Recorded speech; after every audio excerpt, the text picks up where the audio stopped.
Hello everyone. Vinod chemistry club में आपका स्वागत है। मैं विनोद कुमार जांगिड़ फिर से हाजिर हूँ एक नए वीडियो के साथ।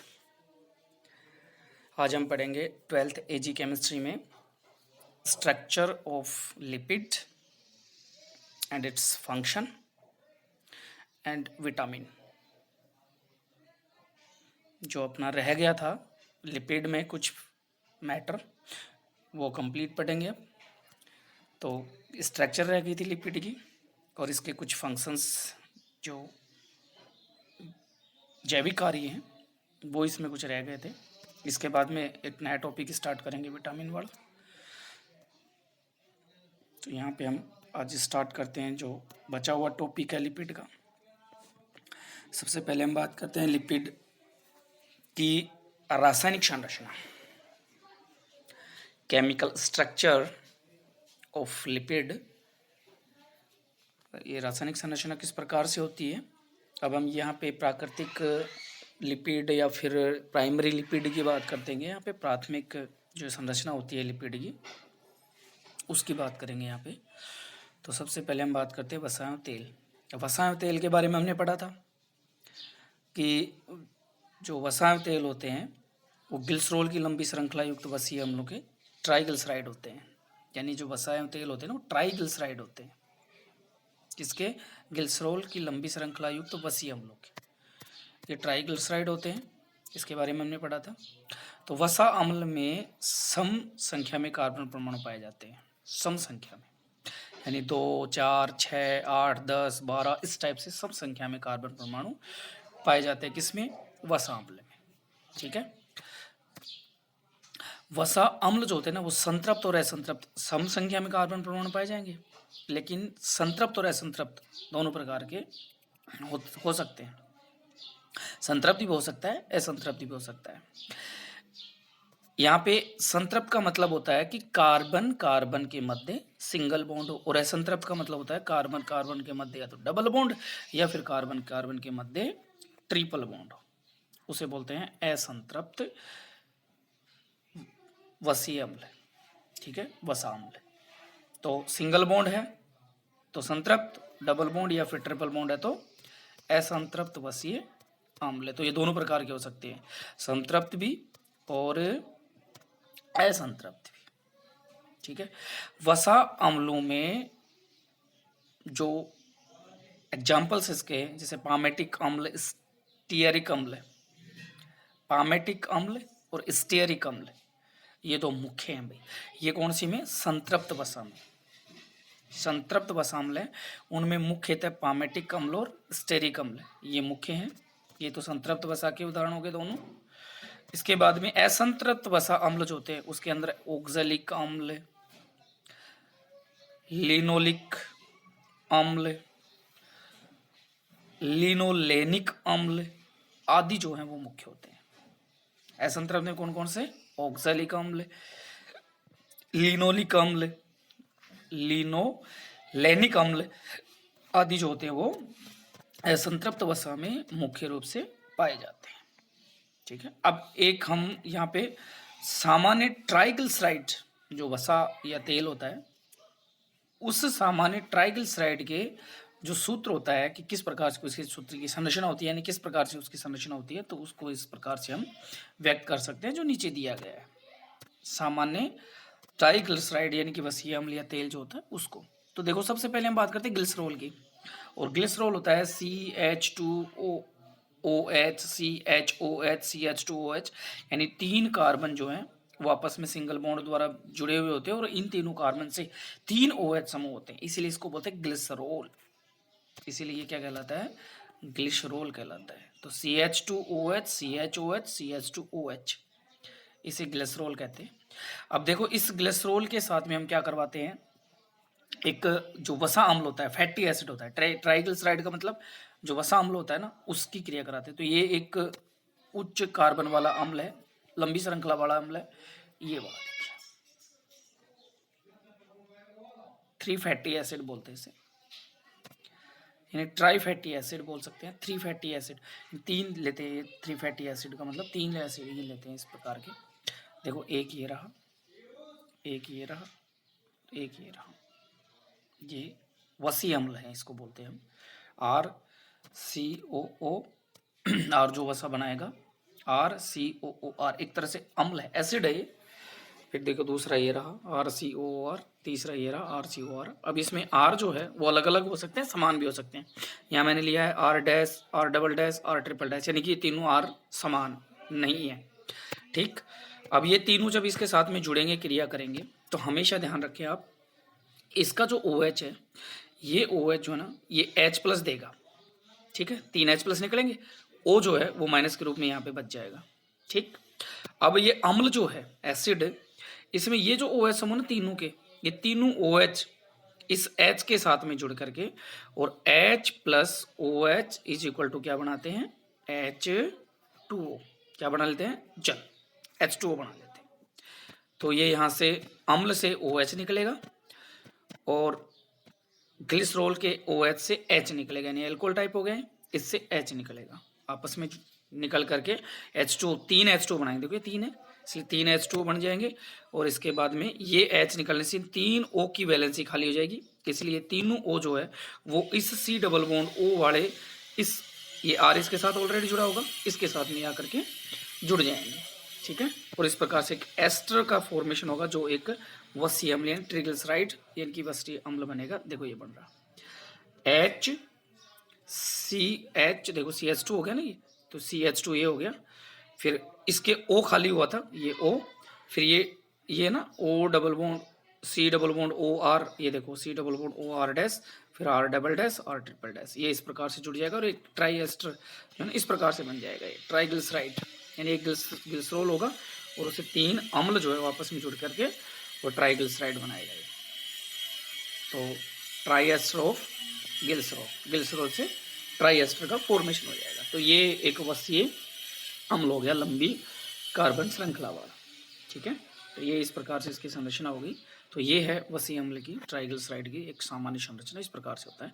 तो देखो ये R जो है मैंने यहाँ पे अलग अलग दर्शा किया, R dash, R double dash, R triple dash, ये समान भी हो सकते हैं, यानी RR भी हो सकता है। तो ये सारे एक जैसे भी हो सकते हैं, जैसे C17H 35 34 जो भी है इस पर टाइप से भी हो सकते हैं।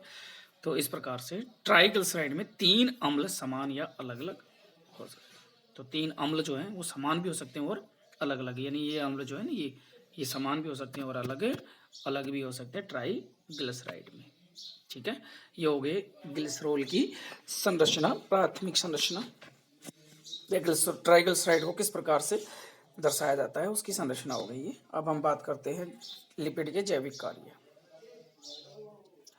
तो biologically functions of lipid, lipid के जैविक कार्य।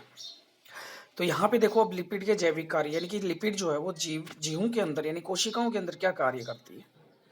तो सबसे पहले कार्य की बात करते हैं कि जो लिपिड होती है वो जंतुओं और वनस्पति कोशिका जो होती है उसमें भोजन का मुख्य अवयव होती है, भोजन का मुख्य अवयव इसके रूप में ये संग्रहित रहती है, जंतुओं में भी और पादपों में भी, दोनों में वसा पाई जाती है। क्योंकि हमें जो वसा मिलती है वो जंतुओं और पादपों दोनों से मिलती है, क्योंकि हम जैसे दूध वगैरह पीते हैं, छाछ घी जो भी जो जंतुओं से प्राप्त होता है, इसके अलावा तेल वगैरह जो भी वनस्पति जैसे सरसों का तेल है, तिल का तेल है, ये सारे चीज़ जो लेते हैं वनस्पतियों में लेते हैं। इसका मतलब वनस्पतियों में भी फैट बनती है, वसा होती है, वो संग्रहित रहती है।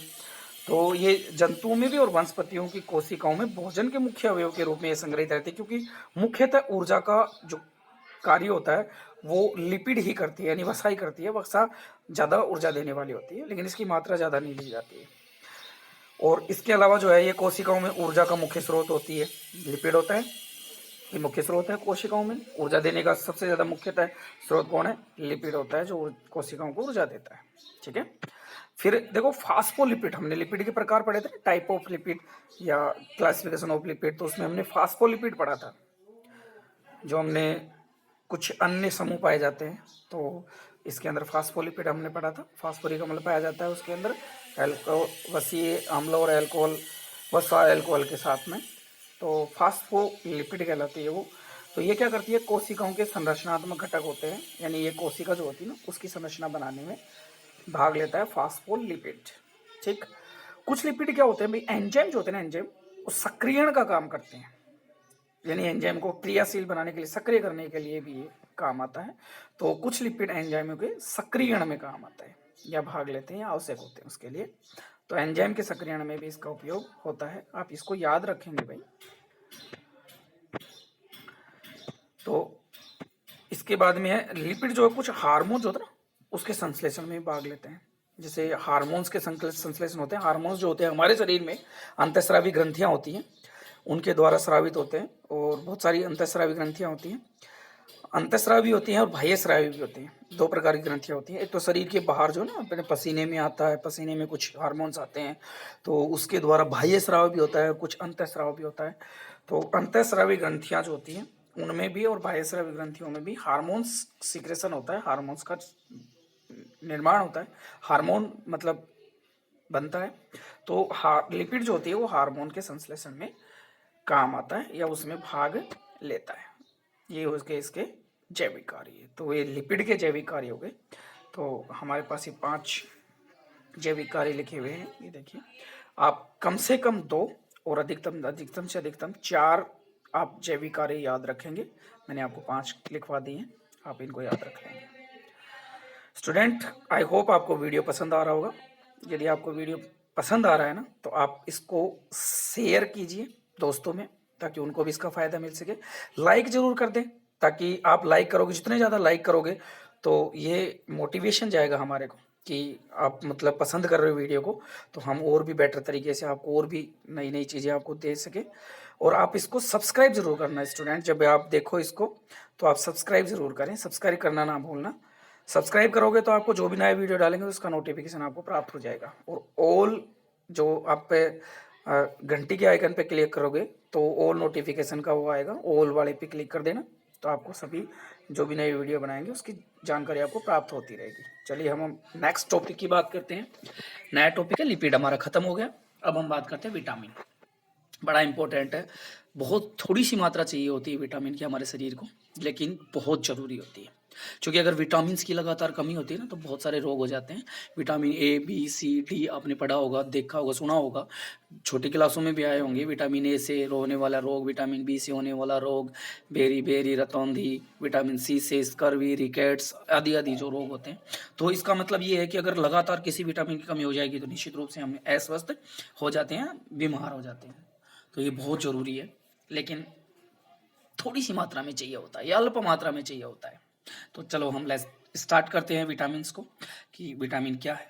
तो देखो, विटामिन जो है ना वो सर्वप्रथम फंक नाम के एक साइंटिस्ट हुए थे, फंक नाम के वैज्ञानिक थे। उन्होंने विटामिन को खोजा और उन्होंने विटामिन को बताया कि ये जो है वो जीवों के शरीर में पाया जाने वाला एक एमीन होता है। एमीन का मतलब होता है NH2, ठीक है। आर लगा दो तो एल्किल एमीन हो जाता है, ठीक है। तो ये एमीन, तो उन्होंने बताया कि ये जो जंतु होते हैं उनके शरीर में या जीवों के शरीर में पाया जाने वाला क्या है, एक एमीन है। कौन? विटामिन। उन्होंने एमीन बताया क्योंकि इसमें नाइट्रोजन तत्व उपस्थित होता है, नाइट्रोजन समूह उपस्थित होता है, इसीलिए इसे उन्होंने एमीन बताया। सर्वप्रथम किसने? फंक नामक वैज्ञानिक ने जंतुओं में पाए जाने वाले एमीन बताया, इसे जीवों में पाए जाने वाले एमीन बताया। तो इसका मतलब सर्वप्रथम विटामिन को एमीन नहीं बताया, सॉरी, विटामिन जो है उसको फंक नहीं बताया था। देखो, अब इसकी डेफिनेशन की बात करते हैं हम यहाँ पे। ये देखिए, ये इसकी परिभाषा लिखी हुई है, बड़ी सुलझी हुई परिभाषा है, आप इसको याद रखेंगे। सब परिभाषा 1 नंबर की आती है। फंक नामक वैज्ञानिक का याद रखें। सबसे पहले विटामिन को एमीन किसने बताया? फंक ने बताया। अब यहाँ पे हम बात करते हैं कार्बोहाइड्रेट और प्रोटीन वसा के अलावा, यानी ये डेफिनेशन जो हमने कार्बोहाइड्रेट की पढ़ी है, तो कार्बोहाइड्रेट, प्रोटीन व वसा के अलावा, अभी लिपिड पढ़ी है हमने, इनके अलावा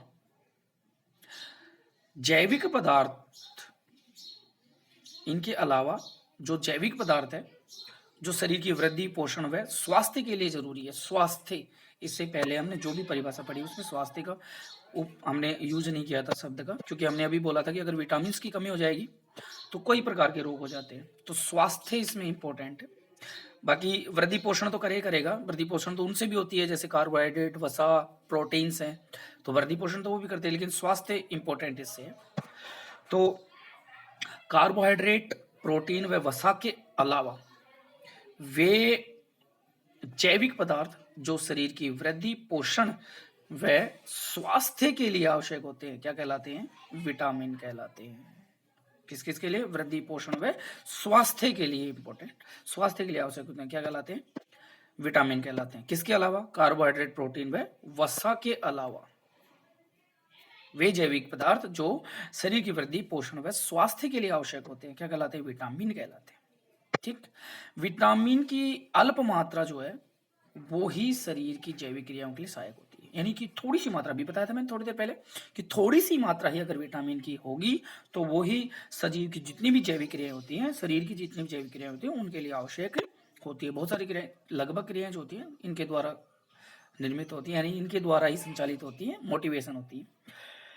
हमारे शरीर में विटामिन बनाने की क्षमता नहीं होती है, क्योंकि हमारा शरीर जो होता है वो विटामिन का संश्लेषण नहीं करता। मानव शरीर, हमारा शरीर विटामिन का संश्लेषण नहीं करता, इसलिए इन्हें रोज भोजन के माध्यम से ग्रहण करने की आवश्यकता पड़ती है। भाई इसे भोजन के माध्यम से ग्रहण करते हैं, क्योंकि शरीर के द्वारा ये बनते नहीं है, शरीर बनाता ही नहीं, इनको बना ही नहीं सकता, क्योंकि क्षमता नहीं होती शरीर में विटामिन बनाने की, इसलिए इन्हें भोजन के माध्यम से क्या करना पड़ता है? ग्रहण करना पड़ता है।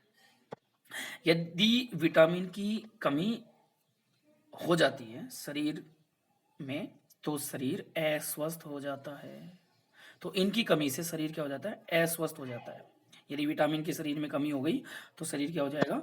अस्वस्थ हो जाएगा, यानी बीमार पड़ जाते हैं हम। जैसे विटामिन ए की कमी हो गई या विटामिन बी की कमी हो गई या सी, कोई भी vitamin A, B, C, D, E, K, H, क्योंकि 12 प्रकार के विटामिन जटिल संरचना होती है, इसीलिए इनको क्या करते हैं? अंग्रेजी वर्णमाला, क्योंकि संरचना के द्वारा तो बता नहीं सकते, इसलिए अंग्रेजी वर्णमाला के अक्षरों द्वारा इसको रिप्रेजेंट किया जाता है विटामिन को। तो आगे पढ़ेंगे हम विटामिन के वर्गीकरण में।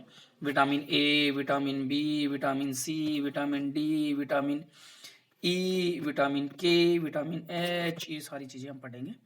नेक्स्ट जो वीडियो आएगा हमारा विटामिन का वर्गीकरण यानी क्लासिफिकेशन ऑफ विटामिन, तो उसके अंदर हम ये सारे विटामिन पढ़ेंगे, क्योंकि इनको अंग्रेजी वर्णमाला के आधार पर इनको दर्शाया गया है, vitamin A, B, C, D आदि। ठीक है, तो आई होप आपको ये वीडियो पसंद आया होगा। तो आप इसे लाइक कीजिए, लाइक ज़रूर कीजिए, ताकि हमें मोटिवेशन मिले कि हम मतलब अच्छा कर रहे हैं और बेटर करने की कोशिश करें। आपका मोटिवेशन मिलेगा हमें। बाकी इसको सब्सक्राइब ज़रूर कर दें और बेल आइकन को दबा लें, और आप ज़्यादा से ज़्यादा दोस्तों में भी शेयर करें ताकि उनको भी इसका लाभ मिल सके।